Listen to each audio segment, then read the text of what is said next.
Yeah, I don't.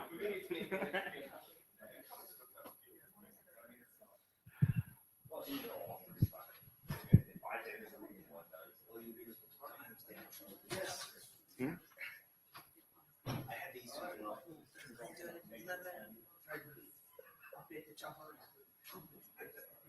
They're not my slides. I didn't like them. Okay. So this is now the LAMPS working group, and Sean has decided that he wants to volunteer to take minutes for me.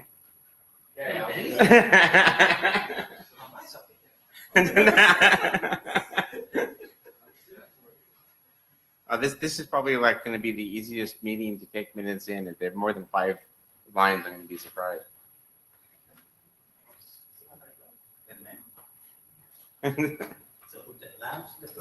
Okay.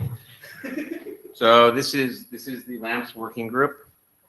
The Note Well, which everybody at this point in here probably has seen at least once.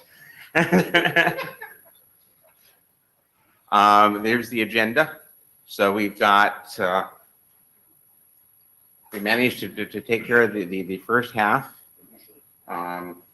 Anyone who wants to add, subtract, remove, change things in the agenda, now's the time to speak up. You can read the agenda. It all fits on one slide.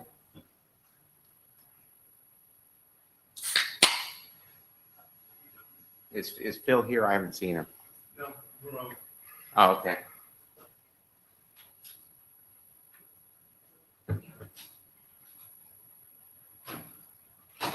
So, first presentation. Oh, actually, that's me. Never mind, that's me still. So, issues. The I-18N update.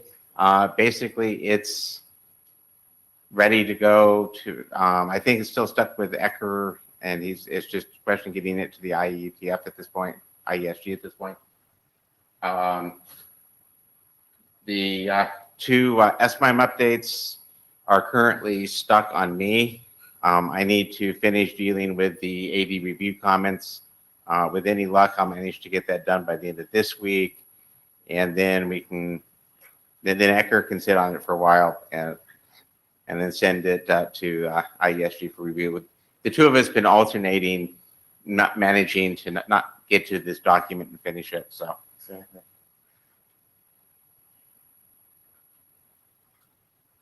I mean, so I-18N actually has been approved by the IESG, and it's just we're waiting for the approved announcement to be sent. okay, great.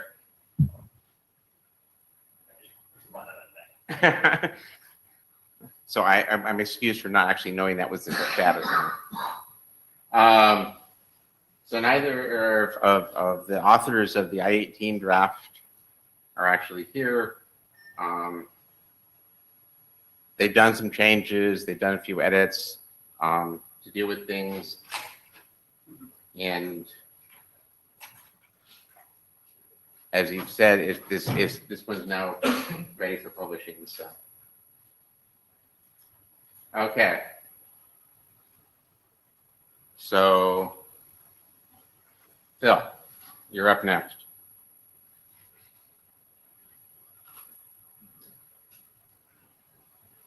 Thank you. Sorry, Jim, just for clarification, the I-18N document, the 5280 Rev, Oh, sorry. 5280 Rev Is has not been yet. approved. The EAI document, I put on the telechat for like Right. a month from now or something.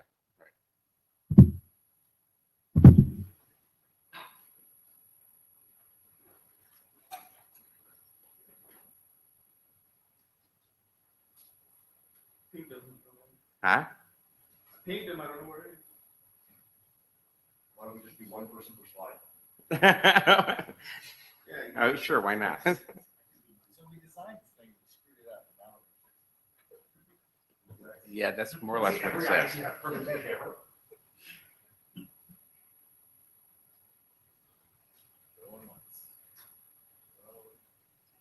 Okay, well, let's skip this until he manages to come back,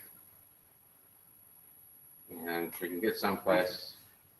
So, He's trying to get through. okay.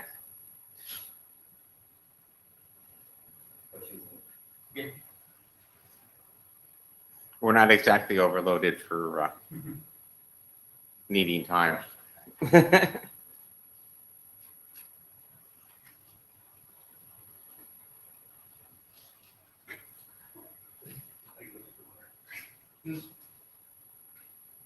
I'm putting the minutes.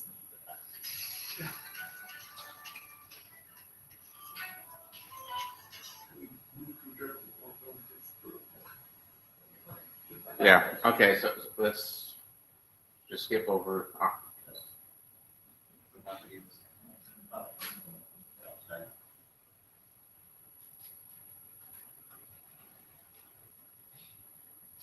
Okay. So, Jacob?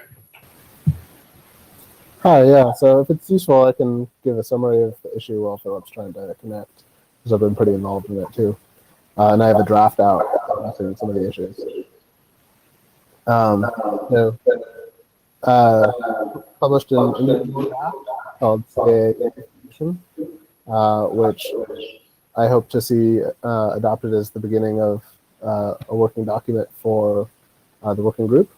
What happened at the CA Browser Forum, which is the self-regulating body for the CA industry, is we went to mandate CAA and discovered some ambiguities and infelicities in it. In particular, there's this tree climbing thing we do, where we go up, from the first label, the parent label, to the parent label, looking for CAA records. The way it was specified said that we should do some additional processing on C names and D names, and do that same tree climbing for those C names and D names.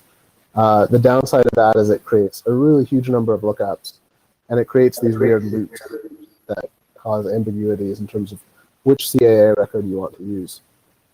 So the CA Browser Forum wound up adopting an erratum. So currently there's an erratum on CAA that says, just process C names normally. Don't do that special processing. And so we have a fixed number of lookups. If there are 3 labels in a domain name, you're going to do 3 lookups. Modulo the CNAME processing, which is handled by your recursive resolver. This is a sort of awkward situation right now, where the CA Browser Forum has adopted this RFC plus an erratum that's held for document update. So one of the big things we'd like to do is actually do a document update that fixes that issue. What I have done in my CAA simplification draft is rewrite how that's specified. Part of it is that the specification, tried to get into the nitty-gritty of CNAME resolution when that's already handled by RFC 1034. So instead, it kind of shells out effectively to RFC 1034 and says, do your normal recursive resolver thing, say 3 times if you have 3 labels, and use the results for those. I'm not sure what else Philip wanted to address in his slides here. If he's ready, he can jump on. I wanted to flag one other thing, which the CA Browser Forum wound up kind of patching in, which is error handling. So right now, what's specified in the baseline requirements is that if you get an error during lookup, you can treat that as permission to issue, so long as it wasn't a DNSSEC-based error. I'm paraphrasing a bit. So it would also be useful for us to specify error handling in the IETF specification. Anyways, I'll see the screen now, so Philip can jump on and narrate his slides. Thanks for listening. Talk to you soon.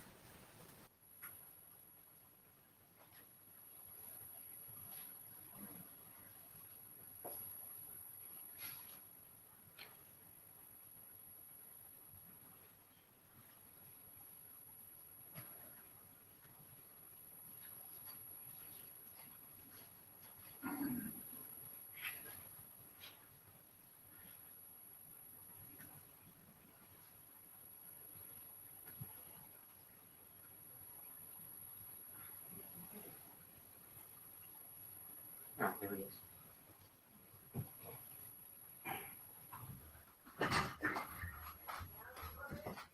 Okay, so yeah, now. Okay, it's you getting sound? Yes. Good. Okay, so the basic problem with so if you go to the slide 2, the basic reason that we have to do all this bizarre discovery thing is some DNS records are not are private, and this isn't something that we can debate. They just are, and CAAs regularly issue for certificates that can't be seen on the public DNS. And so that's why there is the tree climbing algorithm in CAA in the first place. And the problem is that the CAA records are intended to be communication from the domain name holder to CA. So this is slide 3. Unfortunately, DNS records are published by domain name holders. So that might be directly or through a third party. And so CNAME is used to map a set of names onto a single target.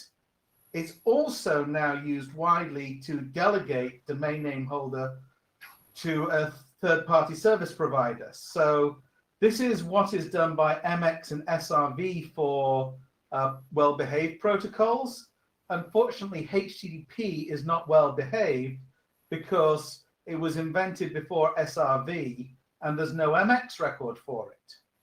So the basic problem with the discovery is you don't have the distinction in the DNS record telling you why that CNAME is there. So if we go to slide 4, the big complication is that DNAMEs aren't really DNS records. They're something else. They're really a sort of placeholder that goes in the zone file that is used to generate CNAME records on demand. Only the reason that it now appears on the wire is because of DNSSEC, and you need to be able to say why you synthesized a CNAME, and so DNAME appears on the wire. So CAA clients should be processing DNAMEs as part of the CNAME validation, but only really in terms of their DNSSEC validation. So if you've got an NSEC3 record that says that you should have had a DNAME, then you've got to understand that in your CAA code. If you've got a DNAME record that says that a CNAME should have been synthesized, you've got to understand that. And you've got to understand if the CNAME returned is valid, and then the CNAME returned is invalid. So those are all things that your code has to understand about when you do the CAA record processing with DNSSEC. But really, you're just working off the CNAMEs. I'll come back to this in a moment. Okay, so one of the big problems that we're working around is use of CNAME is restricted, because the idea is that you are, so this is slide number 5. The idea is that you're delegating the entire zone. So you're not allowed to have anything else in a CNAME in the DNS. So that means that you aren't allowed to have a zone that has a CNAME and a CAA record. And that's the thing that gets us in trouble, because we have those administrative CNAMEs that are used for internal delegations, and then you've got those CDN DNAMEs that are used for external delegations, and you don't know which are which. And if you've got the CDN case, well, you can't put your CAA record at your zone anyway. So that was what led to the requirement that the CAA clients follow CNAME. I've got a couple of use cases. You can go to slide 6. So these use cases are showing 2 CNAMEs in series. So first of all, web.example.com is going to be CNAME to www.example.com, and that's an administrative internal redirect. And then we have example.com, so www.example.com going off to cdn.example.net. And so that's the third-party redirect. So if you look at the original algorithms, this is slide 7. This is assuming that CNAME mappings are administrative. And so you have a discovery path. It starts at web.example.com. goes to www.example.com, then goes off to cdn.example.net. And that's really not something that you would like to do. The first two were fine. That's what you want. The next one, example.net, that is really bad. .net, not so bad, but irrelevant. And then you go back to example.com and then .com.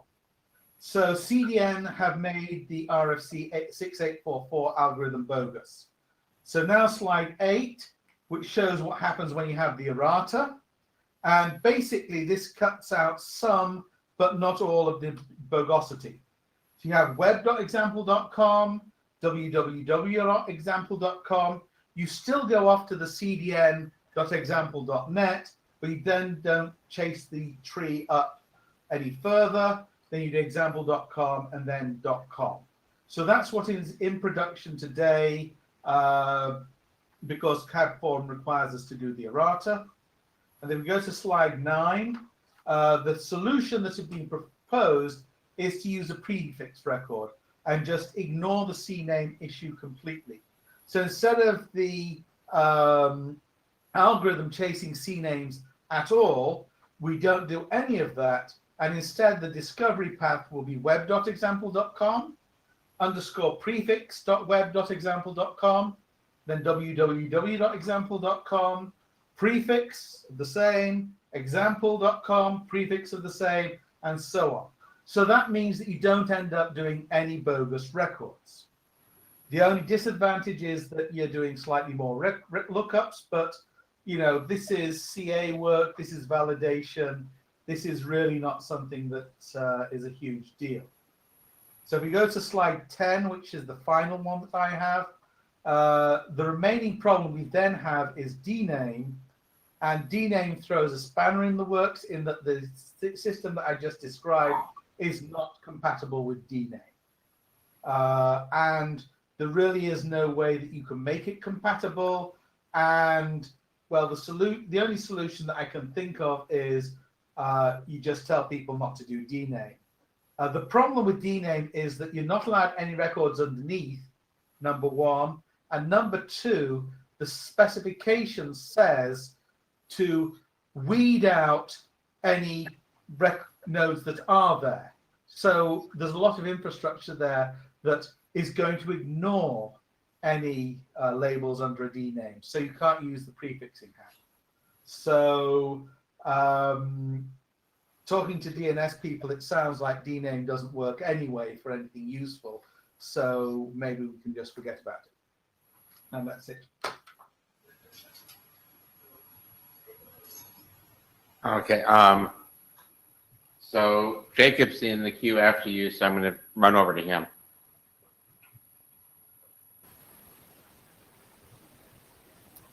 So to add a little context on DNAME, at Let's Encrypt, we did a scan of all the domain names we've issued to, and we found that out of about 40 million domain names, only 40 of them used DNAME at all. So I think, you know, if we find a solution that, you know, doesn't work with DNAME, that's okay. In terms of adding the prefix records, there's two things I wanted to discuss. You know, one, Philip suggested that, you know, if we implemented this prefix algorithm, you know, we wouldn't actually dereference CNAMEs. I think that's the wrong approach to take. I think the problem with RFC 6844 is it tried to reinvent the basic CNAME semantics for itself and specify different processing. I think whatever result we want should you know, follow normal CNAME semantics. So in other words, if you look up web.example.com using your recursive resolver, you're going to get back a result that includes following the CNAME chain. And you should process that in the normal way. So in other words, one of the records you'd get back would be from the CDN or, you know, whatever this CNAME target is. And I think that's not a misfeature. I think that's a, you know, what you want, in that the target of the CNAME is, you know, that's the canonical name of that domain and does have some say in what's authorized. I think there are some interesting questions here about CDNs setting hostile records with regards to their customers, but I think that does come down to the relationship between CDNs and their customers. At a higher level, I think there's this question of, okay, we took 4 years to finally implement CAA in production. We got agreement among CAs. It's actually out there and it's live for about 2 months now. As of September, it's mandatory for all CAs. So we're just now starting to see some of the real world implementation. So I think it would be a mistake to fundamentally change the discovery algorithm at this time. I think one approach we should probably take is revise the RFC such that we fix the bugs we found and it clarifies how to interpret the erratum and how to handle errors. And that way the CAB forum can refer to a specific standard stock that fixes those. And then independently pursue a more radical change that's likely to take more time to get adopted.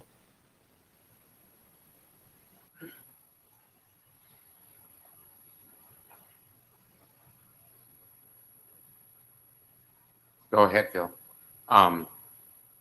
My first question would be, what is it you want to do with this current document?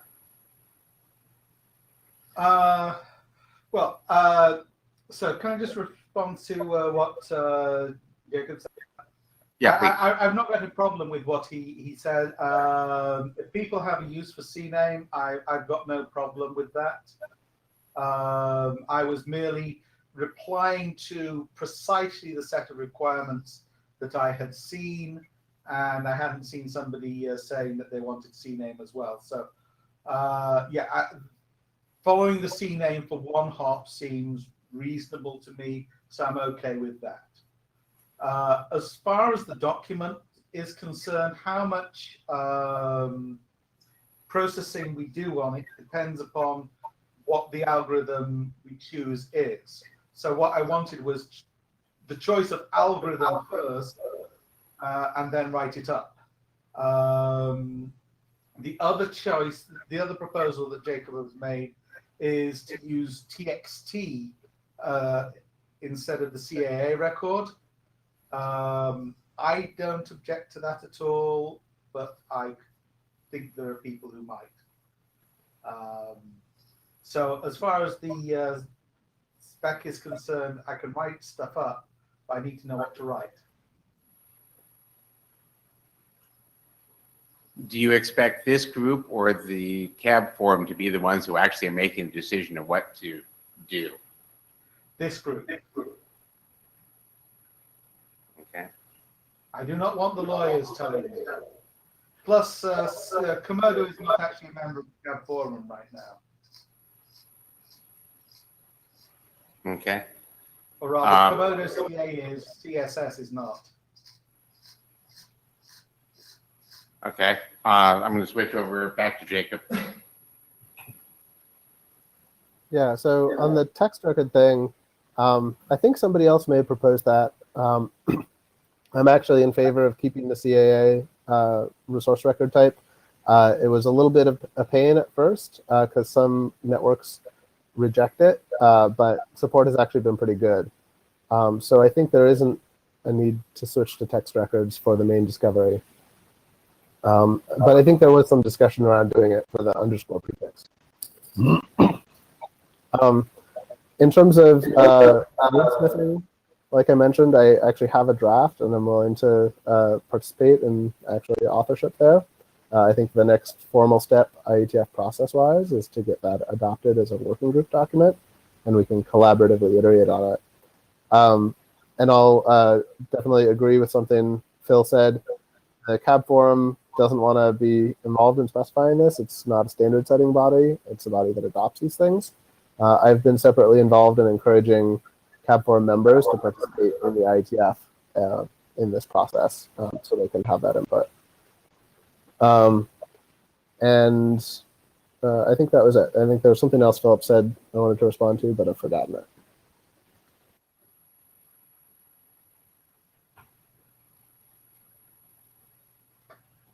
Yeah, I'll just plus one what Jacob said then. So if we take off, so we can, I've got no problem doing the joint authorship thing.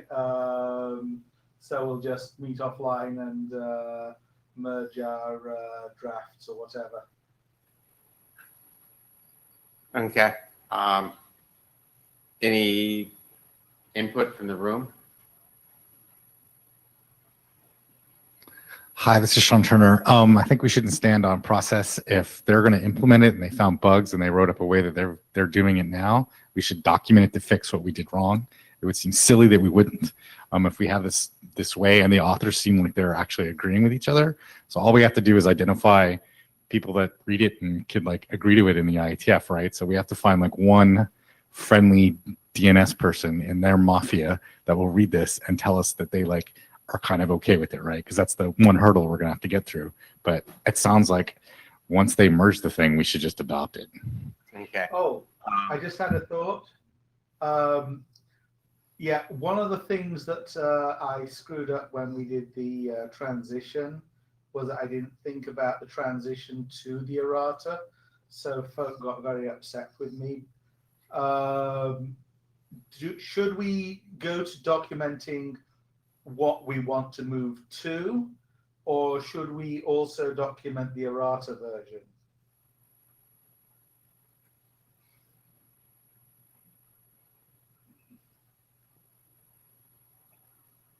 I don't know that I have an opinion on that. And does anybody else care about documenting the errata version instead of just saying, this is what we should be doing? Nah, just do it as a supersedes. Rich solves. Okay.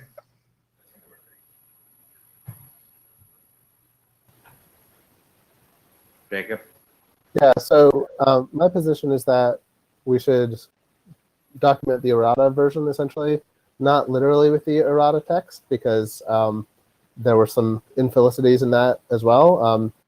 The simplification doc I have proposed implements the erratum algorithm, the one that's actually in production, but uses much simpler language with fewer ambiguities, basically by pulling out the parts that try to respecify CNAME. So I believe pretty strongly we should document what's in production, make an RFC for that supersedes the old one, and then move on to something that would fundamentally change the discovery process. But I think anything that's going to fundamentally change the discovery process should be motivated primarily by seeing how things have played out in production. And for instance, if people say, this algorithm, the erratum algorithm, isn't serving me correctly, I can't express this policy that's really important for me to express. And then we'll be able to decide, okay, is it worth the ecosystem disruption to fundamentally change the process again? And then we'll have, a long period of transition. But for now, I think we really want to land an RFC that supersedes the old one, specifies the erratum behavior in a really clear way, and maybe clears up some questions about how to handle errors. So, Jacob, are you basically saying you don't see an immediate need to go to the proposed algorithm from Phil? Yeah, that's correct. I think, there have been some hypothetical cases posed for it of policies that would be hard to express under the current proposal. But I'd like to see more real world usage of people trying to work with the current system and finding ways that it doesn't work for them. Okay. I'm not the actual chair, so I can't make any sort of actual final decisions. From a pure process point of view, we actually can't recharter until we get one document in and through the IESG. We got a document there now, so and it's actually through because you pushed the publish, so we can actually start that recharter process. Hey, so this is Sean Turner. I guess I can get them, so I like the idea of a supersedes, but I'm not really super strongly in like one way or the other. If somebody has a really strong opinion, let's just go with that one and do it. Like get the errata out. It ought to be pretty straightforward, pretty simple to do. It shouldn't take years to get that version out the door. Let's just do it. Phil, do you have a super strong opinion about this or not? If we want to do it, let's do it. Okay, So I think that what I'm hearing is we should get a new RC published with the errata version, and then potentially start working on a draft for fixing problems with that if we actually find any of it really strong. You want to hum on that? Do I want to hum on that? Yeah. Hecker? Yeah, you can. Okay. So let's question number one.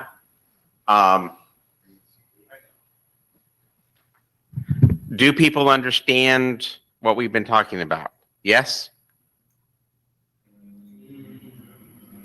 No. Okay. There's at least one person who thinks he does. Is there anyone who who believes that the solution of we publish the errata version as a new RFC which supersedes the current one, and then look at doing a second draft? Do you want to proceed that way? Yes? No? Okay. So that sounds like a very weak opinion that yes, we should be doing that. Sounds like most people don't care about the problem itself.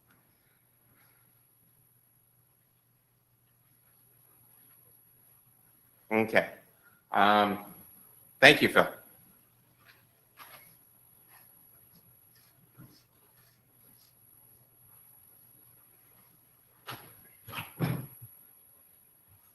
So next thing up is shake.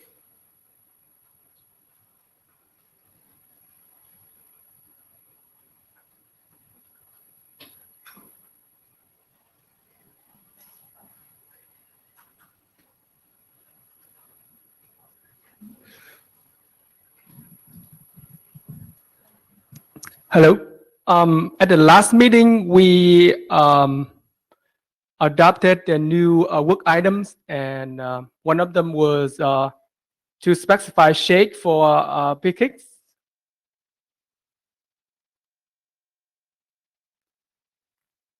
So here are the two OIDs NIST has specified for the two shakes.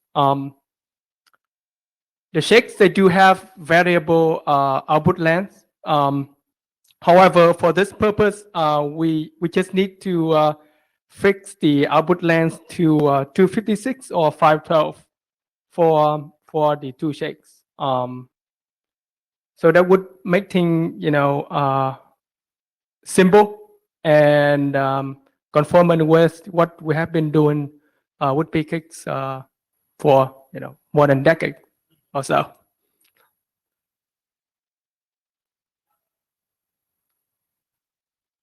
And currently we are describing OIDs for DSA, ECDSA, and of course RSA. And here is the DSA. The exact numbers will be specified by NIST later. That it would be a very easy work for me to do. So right now we just put symbols X and Y for now, and those will be updated later. And the OIDs in the same category of the signature algorithms in the NIST org.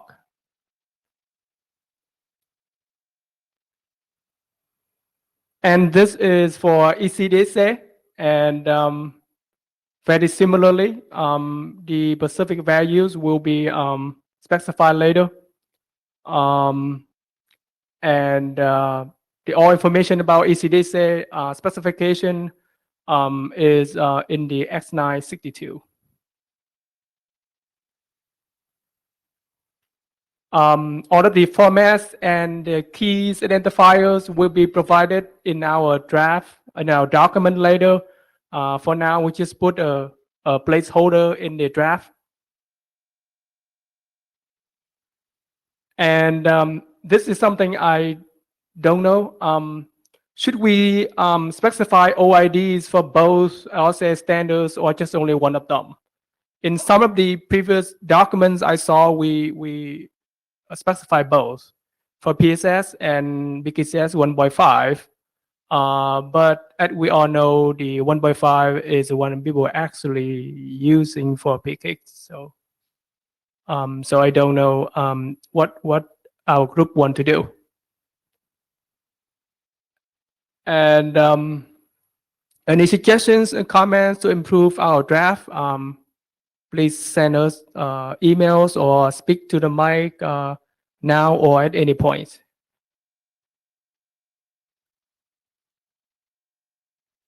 Hi, Sean Turner again. Can we seriously drop the DSA stuff? I don't know anybody who's implemented it. The last time we went and tried to find out if anybody said that they used it, nobody said anything. I understand it was documented and it's like kind of been baggage that we've been carrying around. Do you know of people that really said that they needed it? And would they ever get to a microphone or send any message to the IETF left that say, yeah, I generated 10 certs with DSA signs? I mean, there might be people that did it, but if they didn't, can we just drop it? Eric Griscorla, no hat. Yes, please, like, let us not have DSA any longer. Jim, no hat. Yes, I agree. Yeah, but again, most of the content actually from Sean's draft earlier, so we just copy. I just copied it, and fix the syntax. So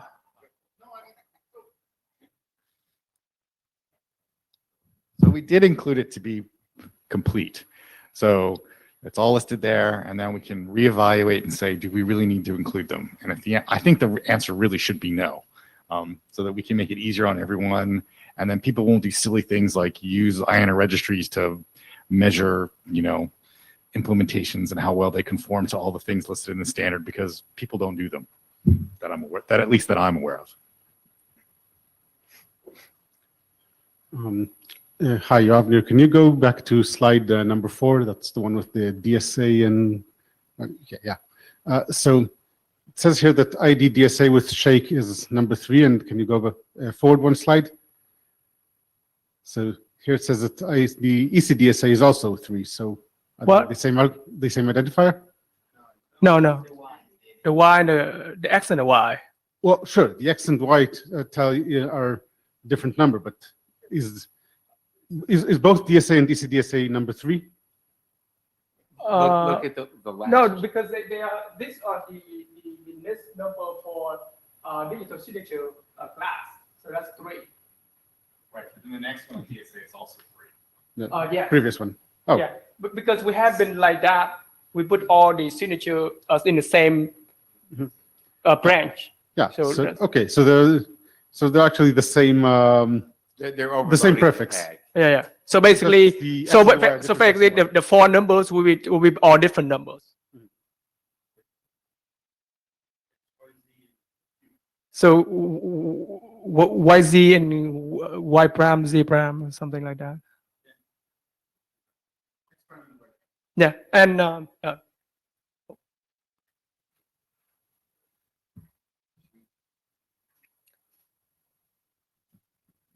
Jim Shad, no hat. I'm going to ask a really stupid question.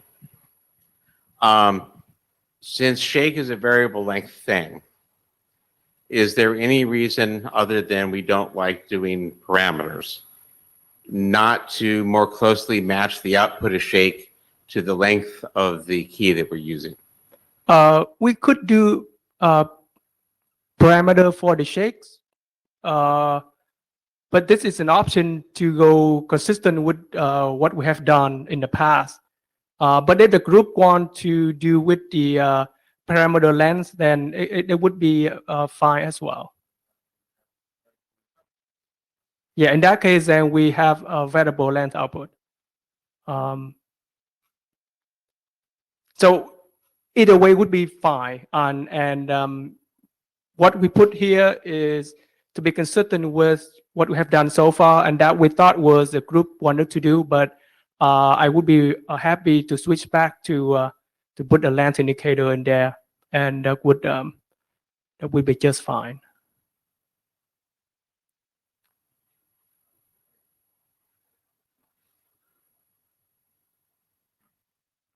I guess this is Sean Turner, in deploying new algorithms, we should go for like the KISS approach, right?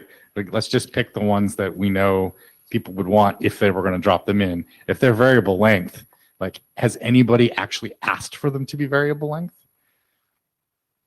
We've never had this ability in the past. Fair enough, but I mean, like, before we would just go off and specify like 20 values or whatever for the length of them, we probably should have somebody say that they wanted it first. So I think that like the idea was that these were going to be drop-ins, right? And so just to more closely match the key size, so you fill it all the way up.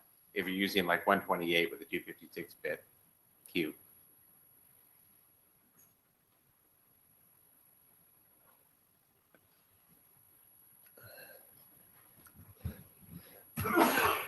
So I guess maybe I like lost track of it, but this only applies if you're doing DSA, right? So if we just follow Sean's suggestion previously, we can ignore this entire discussion, right?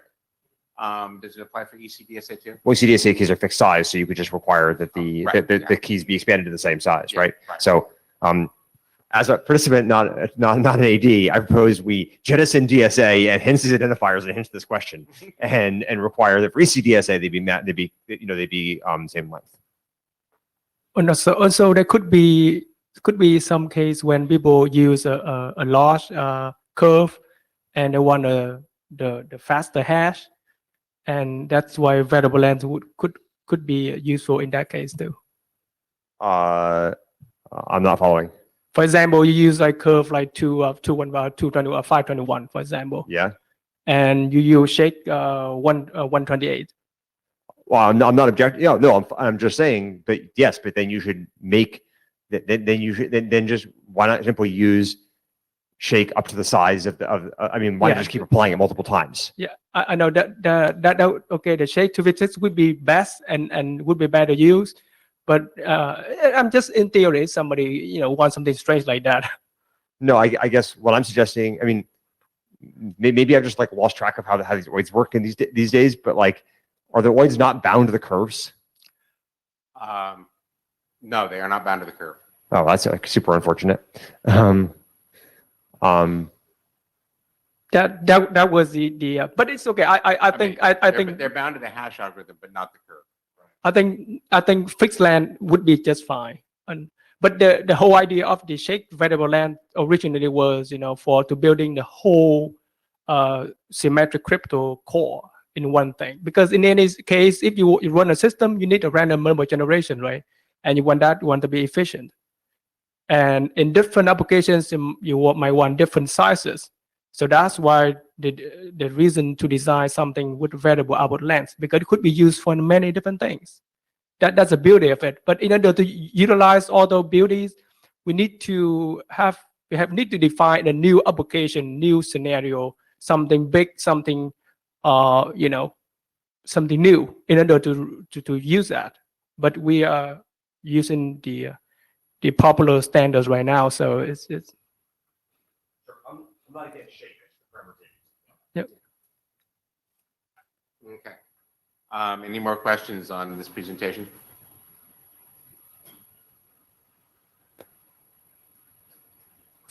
One question, Jim.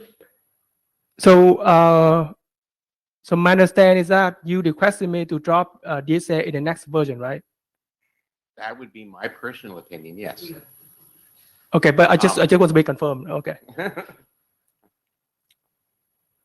So the next draft is the CMS syntax and using the shake function with signatures and MAC. So right now in this draft, there's no DSA. And I use the Rust house list draft, and I just changed to the shake instead of SHA-3. And right now we have BKCS number 1.5, and we have ECDSA and KMAC. which is a MAC function using the shakes. So the same OIDs for the shakes.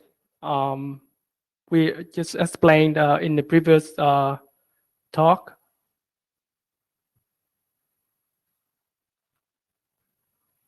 So that's a BKCS number 1 version 1.5, and the same thing X and Y will be provided later. And the same with ECDSA.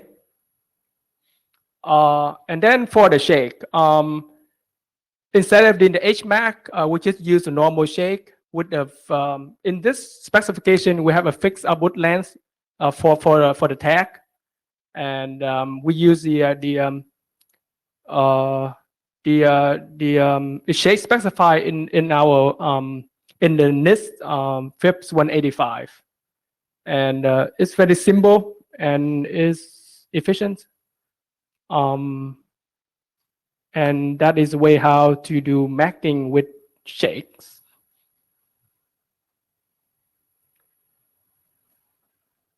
So my understanding is that the first item will not be there. And any questions, comments, and help me to make the draft better and more useful for everybody.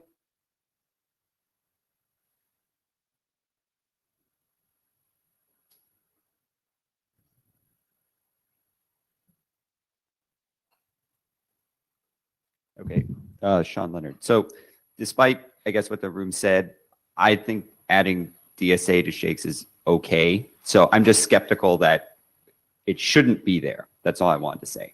That it's not unanimous that it should be out. That's all.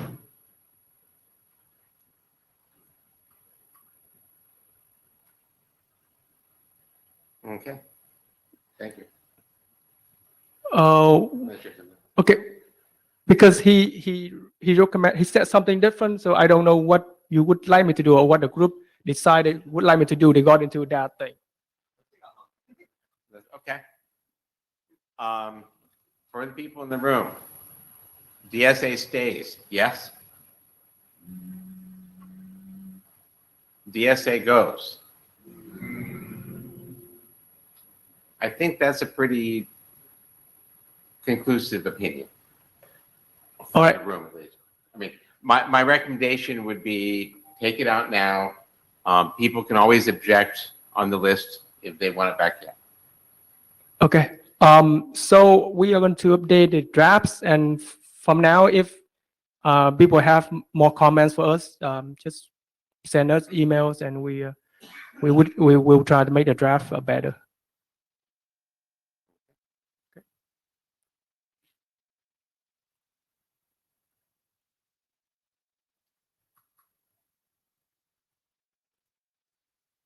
Wrap up.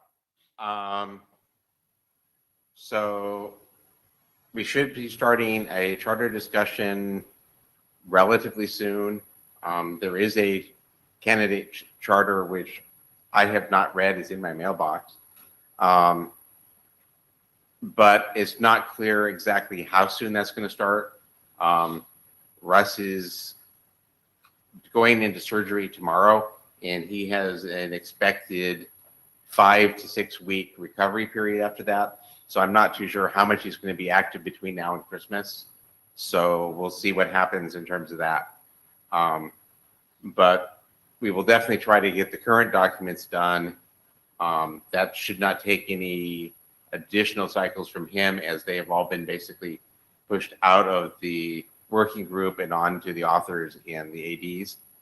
And then we'll see where we go from there. So if there any other business, any questions anyone wants to ask? Thank you for your time. If you haven't signed blue sheets, sign blue sheets, please.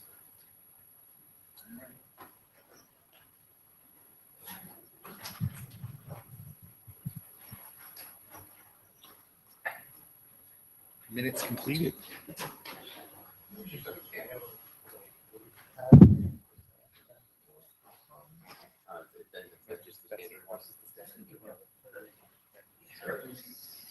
All right. screen share? Oh, yeah, sure. I can take a shot at it. Were you in what? Ace.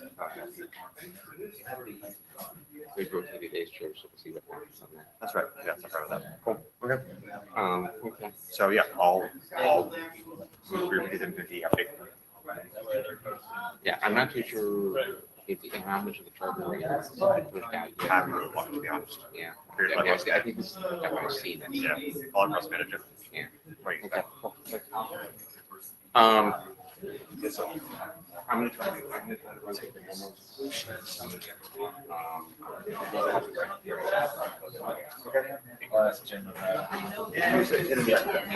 Hey, Tim, I think I'm gonna take these to the secretary. No, wait, I think I think they screwed us, and we can't do it either. So I think, yeah, this is very good. Would you like me to take care of it?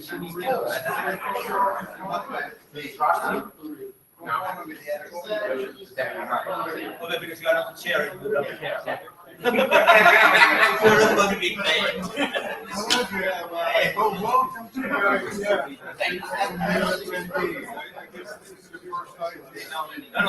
Yeah, absolutely. This is quick fun, it's quick fun. Again.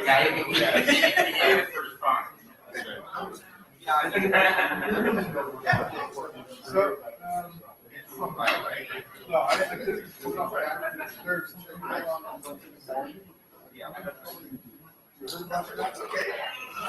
If I have a. Oh. I think you know what they, I don't have much of that. it's like protecting against the text. Oh, sure. The short story is that in dispatch, they're adding. Right, that is. It's off to the plenary.